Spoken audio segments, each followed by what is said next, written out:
웃으면 행복해집니다. 코코벨 스마일 텔레콤. 친절한 서비스, 착한 가격, 다양한 플랜, 코코벨 스마일 텔레콤.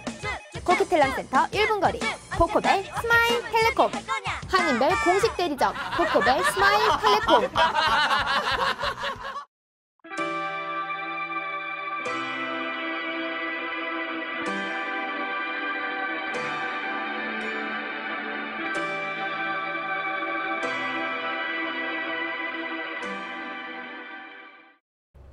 한국 정부의 대선 개입을 규탄하는 뉴욕 한인 시위를 방해하기 위해 나타난 군복 입은 노인들과 빨간 점퍼의 중년 여인들이 돈을 받고 동원된 시위 방해꾼이라는 추정 보도가 나왔습니다.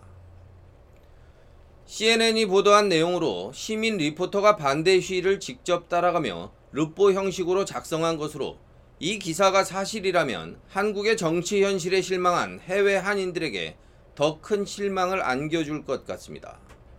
미국 최대의 웹 모바일 미디어 토픽스사가 18일 한국 정부 대선 개입에 이어 시위 개입이라는 제목의 CNN 기사를 정식으로 채택하면서 한국의 정치 현실이 전 세계 네티즌들에게 좋지 않은 모습으로 전파되고 있습니다. 토픽스사는 지난 16일 뉴욕 맨하튼에서 열린 제6차 한국 국가기관 부정선거 개입 규탄대회가 군복 입은 노인들과 빨간 점퍼 차림 중년 여인 등의 폭력적 방해를 받은 내용이 CNN에 보도되자 수시간 만에 이를 링크했습니다. 토픽스사는 지난 8일에도 파리에서 시위에 참여한 사람들이 대가를 치르도록 하겠다는 김진태 새누리당 의원의 발언 논란, 코리아 헤럴드 기사를 토픽스 프랑스에 링크해 해당 뉴스가 국제적으로 확산된 바 있습니다. 정의와 상식을 추구하는 시민 네트워크 소속 한인 기자가 직접 현장 르포 형식으로 작성한 이번 기사는 뉴욕 시위 방해자들의 배후와 이들이 돈을 받고 동원됐을 가능성을 제기했습니다. CNN 보도에는 지난 9월 14일엔 뉴욕서 열린 5차 시위 때 방해 시위대로 나온 한 노인이 100불을 받고 나왔다고 말하는 장면이 동영상으로 공개되기도 했습니다. 기사는 시위 방해자들의 욕설과 폭력적 행동을 생생하게 전하며 미국에서 집회 결사의 자유는 헌법에 보장되어 있으며 만약 한국 정부 또는 관계자가 평화적인 집회나 시위를 방해하려 시도한다면 이는 미국 헌법을 위반하는 것이라고 지적했습니다. CNN은 김진태 새누리당 의원의 폭언과 관련 전직 검사인 그의 행동은 자신이 법 위에 있으며 해외 교포까지 정권이 마음대로 다룰 수 있다고 생각하는 것과 같다며 이것은 한국의 민주주의가 정말로 죽어가고 있다는 확실한 표시일지도 모른다고 비판했습니다. 한국의 정치 시계가 거꾸로 가는 듯한 이런 기사가 해외 한인 사회에 영향을 주지 않았으면 좋겠습니다. 행방이 묘연했던 버나비의 불법 치과 시술자 데이비드 우가 토론토 경찰에 자수했습니다. 지난 5월 불법 치과 시술로 BC 치과의학회의 고발과 경찰의 수사로 기소돼 법원에서 3개월 징역형을 받았던 그는 결국 6개월의 도피 생활을 마쳤습니다.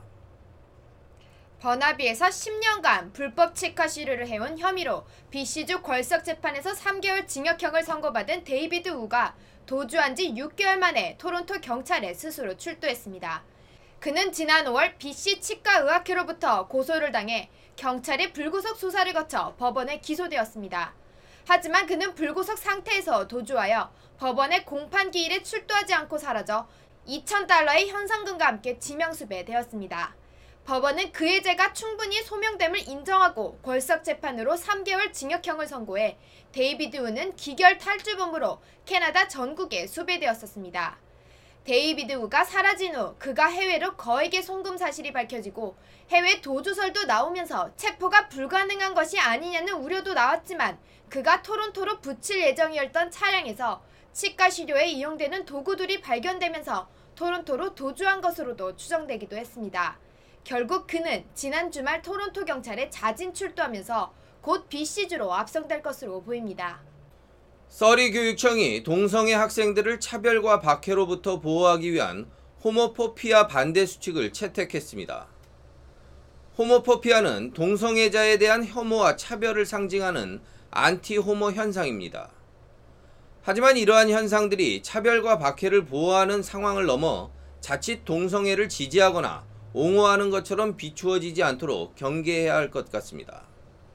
호모포비아는 동성애 혹은 동성애제에 대한 무조건적인 혐오와 그로 인한 차별을 일컫는 말로 동성애 혐오증이라고 합니다. 서리교육청이 호모포비아로부터 동성애 성향을 보이는 학생들을 보호하기 위해 호모포비아 반대 수칙을 채택했습니다. 지난주 교육청 이사들이 익명으로 투표한 결과 찬성표가 과반을 넘은 것입니다. 서리 교사연합의 지오이아 브레다 씨는 성적 소수자들에 대한 차별은 그 어떤 차별보다 사회적 보호가 필요하다며 인종차별의 피해를 겪고 있는 학생들은 가족과 친구들의 보호와 위로를 받고 있지만 성적 소수자들은 그렇지 못한 경우가 많다고 주장했습니다. 그는 학생뿐만 아니라 교육계 종사자들 중에도 보호를 필요로 하는 성적 소수자들이 있다며 새로운 수칙을 통해 학생들은 물론 교사들과 교직원들 역시 동성연애에 대한 올바른 교육을 받게 될 것이라고 밝혔습니다. 현재 BC준의 교육구 중 3분의 1이 호모포비아 반대 수칙을 가지고 있습니다. 태풍 피해를 입은 필리핀에 전 세계의 구호 비용과 물품이 도착하는 가운데 캐나다 정부는 사태 즉시 500만 달러를 지원했습니다.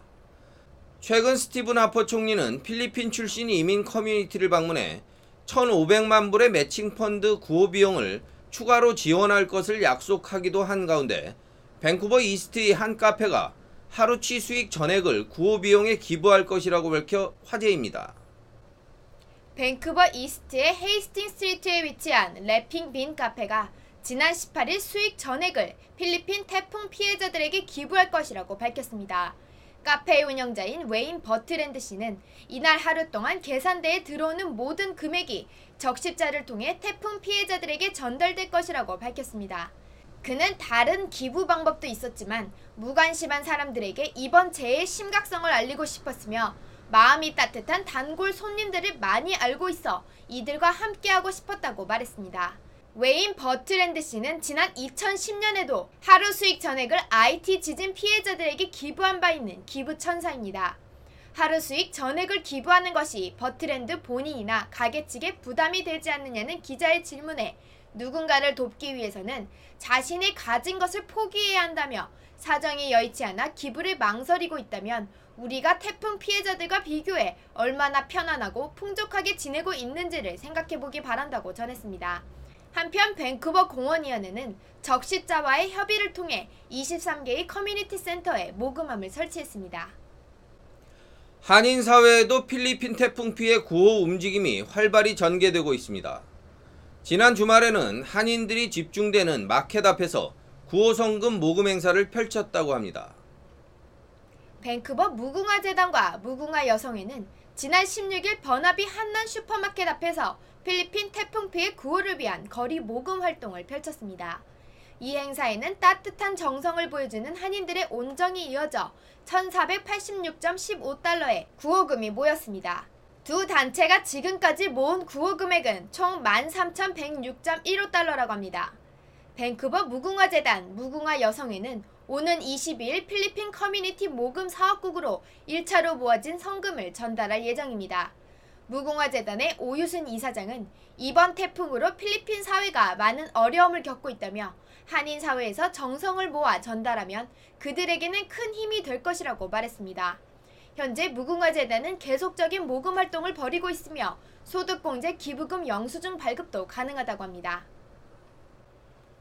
지난 5월 총선 패배와 현 아드리안 딕스 당대표의 내년 가을 사퇴 선언 등 어수선한 BC NDP가 당의 조직과 운영을 책임지는 당대표 파티 프레지던트를 새로 선출하며 전열 정비에 나섰습니다. BC 신민당이 지난 17일 모시오타의 뒤를 이을 새로운 당 회장을 선출했습니다. 새 회장은 노스 밴쿠버의 시의원을 지낸 바 있는 크레이그 키팅 씨입니다. 키팅 씨는 서리 플리티우드 지역의 주의원이었던 제그럽 브라를 제치고 선출되었습니다. 그는 언론에 발표한 공식 성명을 통해 신민당의 가장 큰 현안은 당의 재정비로 당을 더욱 현대화시키고 BC주 주민들이 더욱 적극적으로 정치에 참여할 수 있도록 독려해야 할 것이라고 밝혔습니다. 지난 총선에서 자유당이 크리스티 클락 수상에게 패배한 아드리안 딕스 현 당대표가 내년 가을 하야를 발표한 후 그의 당 장악력과 지도력이 급속히 악화된 BC NDP로서는 당회장을 중심으로 본격적인 재정비의 기회를 맞은 것으로 보입니다. 내년 가을 새로운 당대표를 선출하기 전까지는 당회장으로 새로 선출된 크레이그 키팅이 BC NDP를 주도할 것으로 보입니다. 노신익 목사의 실종이 2개월로 접어들면서 밴쿠버 전역으로 수색 범위를 넓힌 것이 오히려 해가 된 것 같습니다. 구역이 넓어진 만큼 인력이나 수색 규모가 커져야 하지만 그렇지 못하고 범위만 넓어지면서 오히려 수색의 중심이 흐트러진 것 같다는 의견이 커지고 있습니다.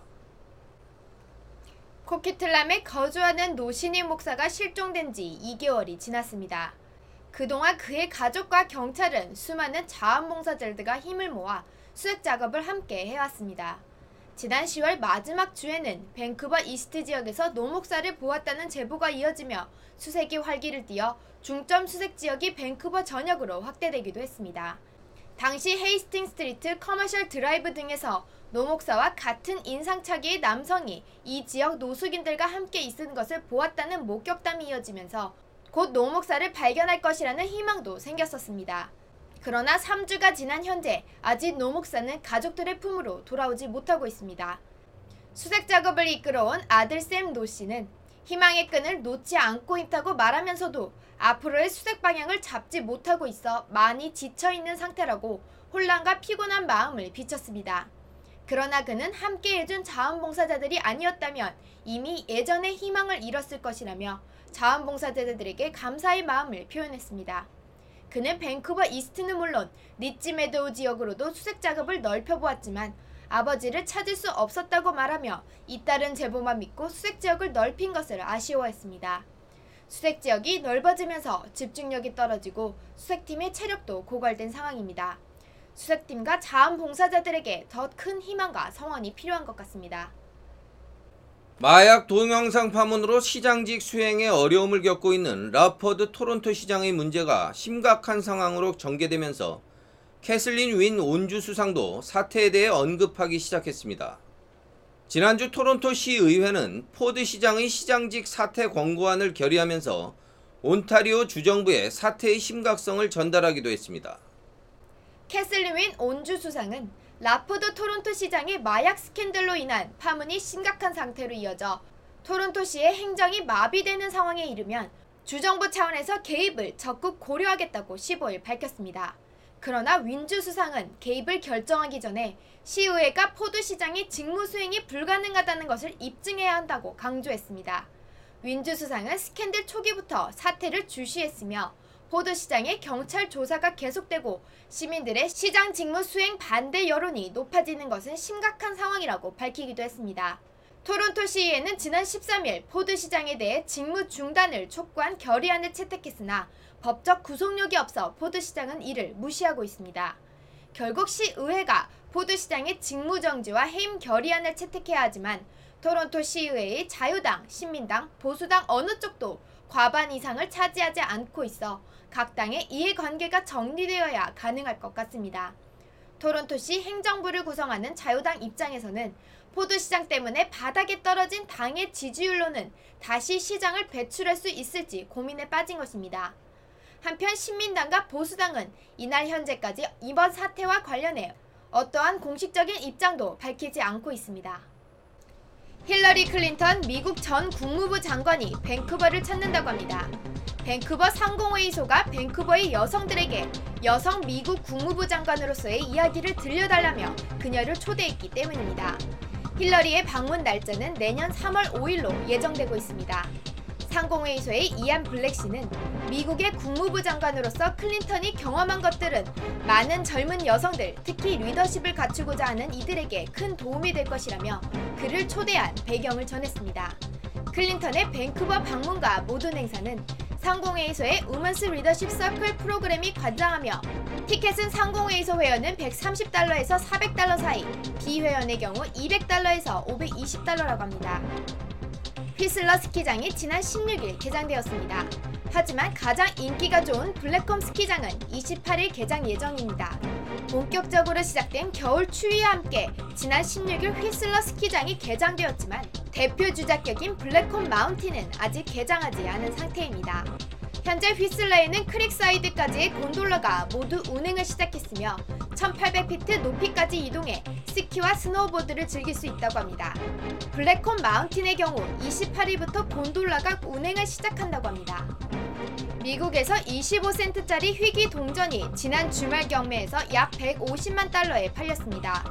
미국 뉴욕에 있는 경매회사 헤리티지 옥션스는 17일 이틀간 한 동전 수집가가 90년 넘게 갖고 있던 1800점의 동전을 경매해 2300만 달러의 수익을 올렸다고 밝혔습니다. 희귀 동전들은 미주리주 세인트루이스에 사는 은퇴한 변호사 에릭 P. 뉴먼 씨가 1930년대 수집한 것으로 이 동전들을 사는데 약 7,500달러밖에 들지 않았다고 합니다. 이 중 25센트 동전이 처음 생산된 1796년에 만들어진 이번 25센트 희귀 동전은 152만 7,500달러에 낙찰되었는데 뉴먼은 이 동전을 단돈 100달러에 샀다고 합니다. 이번 경매 수익금은 동전의 주인의 이름을 딴 에릭 P. 뉴먼 화폐 교육학회를 지원하는 데 쓰일 예정이라고 합니다. 민주평화통일 자문회의 밴쿠버 협의회는 지난 15일 오후 6시 밴쿠버 포인트 그레이 컨트리 클럽에서 베리 데볼린 하원 의원을 초청 북한 인권 강연회를 개최했습니다. 이날 강연회는 연하 마틴 상원 의원과 민주평통 밴쿠버 협의회 의원 등 50여 명이 참여한 가운데 진행됐습니다. 서병길 회장은 이번 강연회는 동포들에게 통일에 대한 중요성을 부여하고 어떻게 하면 우리가 북한 탈북자를 도울 수 있는지 방안을 모색해보기 위해 마련됐다고 소개했습니다. 이날 함께 자리한 연하 마틴 상원의원은 민주평통 자문회의 밴쿠버 협의회와 뜻있는 행사를 함께 할 수 있게 되어 기쁘다며 데볼린 의원은 한인 커뮤니티를 위해 2006년부터 여러 가지 사업을 펼치고 있다고 소개했습니다. 이날 데볼린 의원은 북한을 위해 우리가 할 수 있는 일은 무엇인가라는 주제로 강연을 펼쳤습니다. 미국 버지니아주 상원의 공립학교 교과서에 동해와 일본의 병기를 의무화하는 법안이 상정되었습니다. 동해 병기 캠페인을 벌이고 있는 미주 한인의 목소리는 17일 민주당에 이어 공화당이 동해 병기 법안을 별도 상정한다고 알려왔다고 전했습니다. 민주당은 지난 5일 데이스 마스덴 상원의원 주도로 동해병기 법안 상정 계획을 밝힌 바 있으며 공화당은 리처드 블랙 상원의원이 18일 법안 상정과 관련한 기자회견을 열었습니다. 민주공화 양당의 동해병기 법안은 내년 1월 각각 상정되지만 취지와 내용이 사실상 같기 때문에 하나의 법안으로 조정될 전망입니다. 버지니아주 상원은 지난해에도 같은 법안이 상정됐지만 교육위원회 표결에서 한 표 차로 부결된 바 있습니다. 그러나 시간이 갈수록 동해병기의 정당성에 관한 지지 의견이 확산되고 있어 이번 결과가 주목된다고 합니다. 일본 정부 대변인인 스가 요시히데 관방장관이 안중근 의사를 범죄자라 표현하며 한국과 중국의 공감 속에 추진되고 있는 안의사 표지석 설치 사업을 문제 삼았습니다.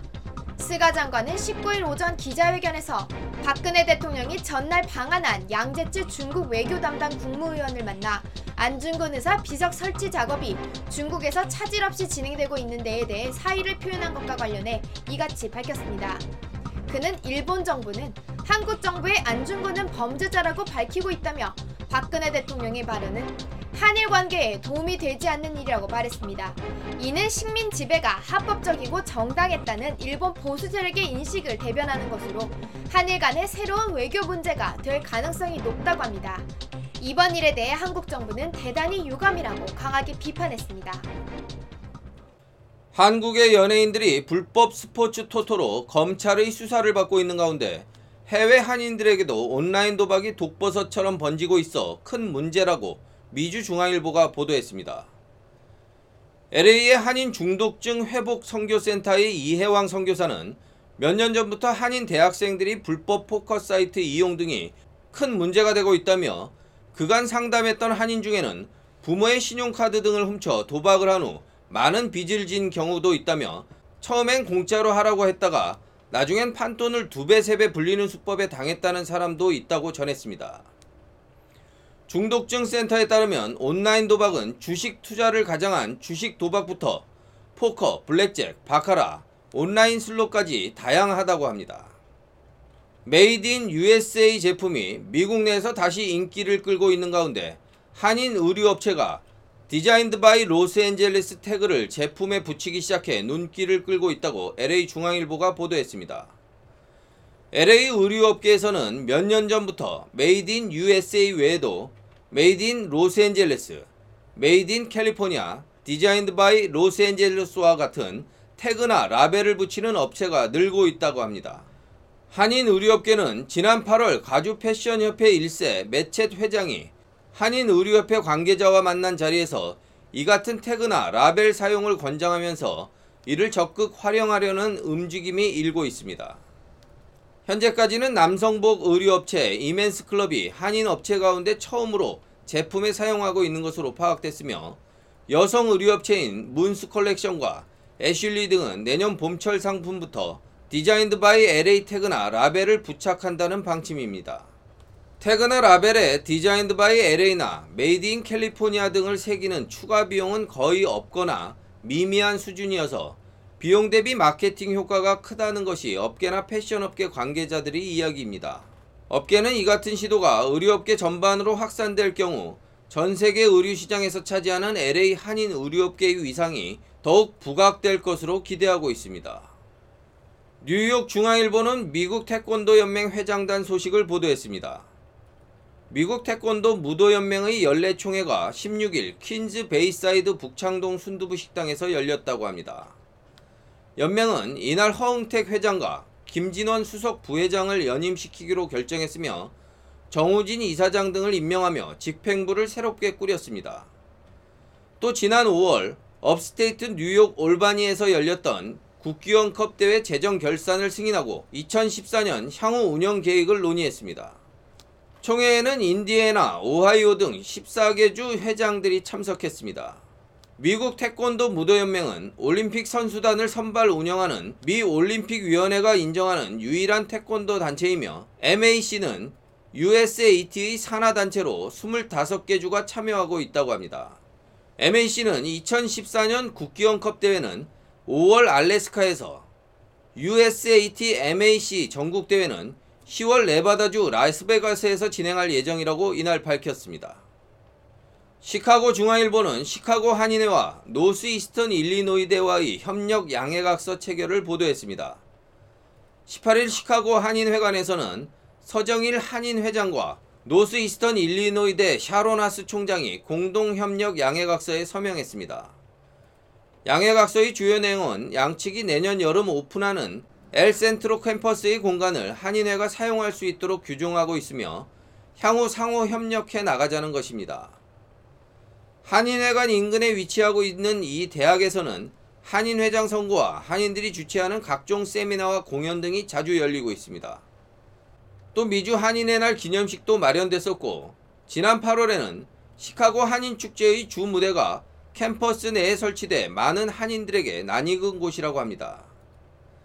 94번 고속도로와 킴볼길 인근에 건축 중인 새로운 엘센트로 캠퍼스는 초현대식 건물을 갖췄으며 NEIU가 2,700만 달러를 투자했습니다. 100명 이상을 수용할 수 있는 다목적 홀도 계획되고 있어 학교 측은 한인들을 위한 세미나 등의 각종 행사가 이곳에서 열릴 수 있게 배려한다는 방침입니다. 한편 시카고 한인회는 NEIU의 양해각서 체결 이후 한국의 동아대학교, 서울 아산병원과도 협력 관계를 구축할 예정이라고 전했습니다. 17일 샌프란시스코 아시안 아트 뮤지엄에서 열린 제5회 한국문화의 날 행사에서 한동만 주 샌프란시스코 총영사는 문화가 최고의 외교다라고 연설했습니다. 이번 행사에서는 한국 전통문화공연, 전시회, 강연 등 다채로운 프로그램이 진행되어 3천여 명의 관람객이 몰렸다고 합니다. 한국국제교류재단 후원으로 3회 행사 때부터 무료 입장으로 전환한 한국 문화의 날에는 궁중음식으로 알려진 골동면 시식 행사가 준비된 400여 명분이 1시간 만에 동이나 맛보지 못한 관람객들이 아쉬움을 더했습니다. 이번 행사를 위해 초청된 한국예술종합학교 교수진과 학생 10여 명은 행사장 내 삼성홀에서 거문고, 대금, 해금, 단소, 가야금 등 한국 전통악기로 아리랑, 달무리 등을 공연해 국악의 진수를 선보였습니다. 이어 UCLA 한국학연구소 존 던컨 교수는 100여 명 청중들을 상대로 조선시대 충효를 충시한 유교 사상과 삼강오륜 등을 설명하며 유교 가르침에 따른 생활 예절과 풍속을 알렸습니다. 행사장을 찾은 한 교민은 한국 문화가 전보다 위상이 높아져 자부심을 느낀다며 특히 UCLA 존 덩컨 교수의 유교 사상의 강의는 한국 정서를 이해하는 데 큰 도움이 됐다고 말했습니다. 애틀란타 중앙일보는 귀네 카운티 보건당국이 한국의 떡을 상하기 쉬운 음식으로 규정하고 떡카페 단속에 나선 것을 보도하며 이를 시정하기 위해 한인사회의 노력이 진행 중이라고 알렸습니다. 귀네 카운티 보건당국은 이달 초 둘루스 한인타운에서 영업 중인 한인 떡카페 2곳의 위생검사를 실시하고 기준 미달 판정을 내린 바 있습니다. 조리된 음식을 화씨 41에서 135도 이내의 실온에서 4시간 이상 판매할 수 없다는 규정 때문입니다. 하지만 업계 관계자들은 고기나 생선 등에 해당하는 이 4시간 규칙을 떡에 적용하는 것은 비합리적이라며 조례 개정을 요구하고 있습니다. 규정을 개정하기 위해 현재 진행되고 있는 방안은 떡의 안전성을 증명하는 실험 결과를 제시하고 공신력 있는 단체가 공문서를 통해 한국과 미국의 떡 제조 공정이 동일하다는 내용을 카운티에 전달하는 방법이라고 합니다. 그러나 귀네 카운티 보건국은 애틀란타 중앙일보와의 인터뷰에서 해당 규정은 조지아주 주 전체에 공통 적용되는 것이라며 이를 고치려면 주의회 입법 과정을 통해서 개정해야만 한다는 공식 입장을 밝혔습니다. 한편 최근 발족한 애틀란타 한인 경제 리더십 회의의 측은 18일 레이선 딜 주지사 관저 만찬 행사에서 주지사 및 정치인들에게 한국 떡을 선물로 주고 소개할 것이라고 밝혔습니다. 박병진 조지아주 하원 의원은 이번 떡 사건을 계기로 애틀란타 한인사회가 지역 정치에 참여할 수 있는 좋은 기회가 될 수도 있을 것이라고 말했습니다. 웃으면 행복해집니다.